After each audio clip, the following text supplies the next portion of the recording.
This is how to factory reset, hard reset your Nokia X100.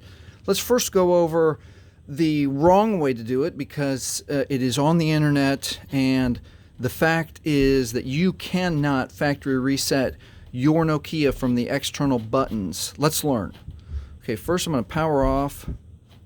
Now the official Nokia website says that you can hold volume down and power to access the Android menus. So let's do that. With the device powered off, we're going to hold volume down, we're going to hold power. It takes about 6 seconds, 7. There we go. So inside of this menu, we have the option to start. We have the option to restart the bootloader, which just restarts the phone. And we have the option to power off, and then it cycles back to the start menu. So the fact is that you cannot access the recovery mode or recovery menu or the Android recovery menu via the external buttons on the Nokia X100.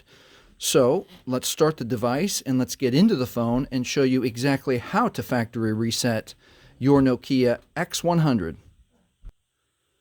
All right, we've cycled the phone back on. So this is the only way, and this is the correct way to factory reset your Nokia X100. You want to go into settings.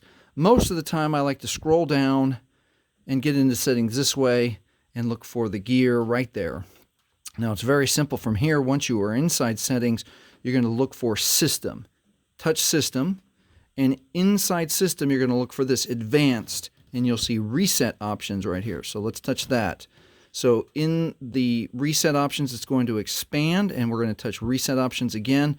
And now you'll see here that you can erase all data, factory reset your device.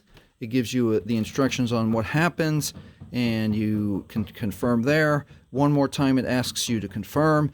And that is the only way and the correct way to factory reset your Nokia X100. If you've learned something, please like, please subscribe. Thank you for watching.